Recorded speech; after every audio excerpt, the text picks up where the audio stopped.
Chapter 4. The Yoga of Knowledge and the Divine Descent. Krishna said, I taught this imperishable yoga to Vivasvan, the sun god. Vivasvan passed it on to Manu, the father of humankind, and Manu gave it to Ikshvaku. Thus, the royal sages received this knowledge in succession.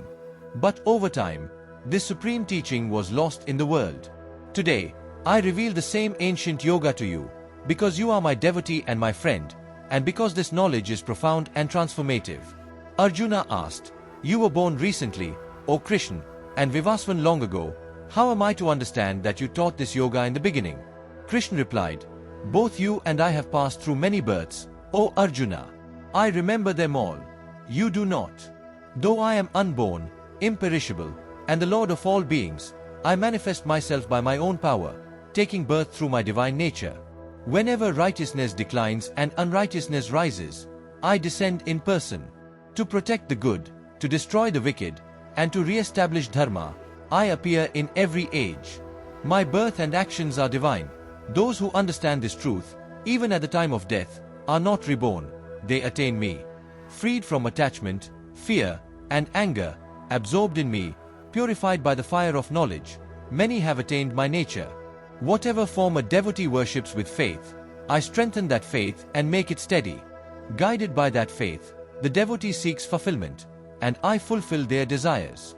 But the fruit of action, whether from sacrifice, austerity, or charity, accrues fully only when the action is offered to the Supreme. Action performed without such dedication binds one to its consequences. Even the wise act, without attachment, for the welfare of the world. Actions do not bind me, for I have no desire for their fruits. One who understands this truth about my divine birth and action is not reborn after leaving the body. He enters into me. Many have been freed from desire, fear, and anger. Many have attained my state, by taking refuge in me, by knowing me as the Lord of all beings, the enjoyer of all sacrifices, and the friend of all creation. All acts of worship, whether offered to the gods, to ancestors, to spirits, or to fellow beings, are ultimately offered to me, though people may not realize it. Those who fail to recognize the unity behind all forms remain bound by their limited understanding. The fourfold order of society, Brahma, Kshatriya, Vaisya, Dara, was created by me according to the distribution of qualities, gunas, and duties, karmas. Though I am its author, know that I remain the non-doer, ever changeless. Actions do not stain me, just as water does not cling to a lotus leaf. Those who understand this, how action arises from nature, prakriti, while the self remains untouched, act without bondage. Knowledge is the purifier of action. When ignorance is destroyed by wisdom, the self shines forth like the sun revealing the world. Those who have attained wisdom see the same self in a learned and humble Brahma, in a cow, an elephant, a dog, and even an outcast. They transcend dualities, heat and cold, pleasure and pain, and remain steady in wisdom.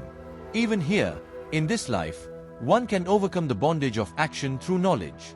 When the mind is purified, when attachment and aversion vanish, liberation becomes possible. The wise do not rejoice at the pleasant nor grieve at the painful. They are steady in wisdom, free from delusion.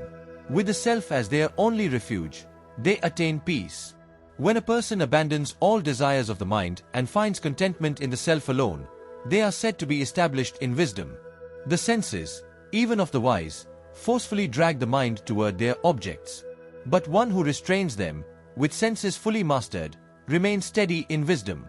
When a person withdraws the senses from their objects, as a tortoise draws in its limbs, wisdom becomes firmly grounded. Desire, born of contact with sense objects, gives rise to attachment. From attachment, anger arises. From anger, delusion. From delusion, loss of memory. From lost memory, the collapse of reason. And with reason destroyed, one perishes. But the self-controlled person, moving among sense objects with senses under restraint, neither drawn to nor repelled by them, attains peace.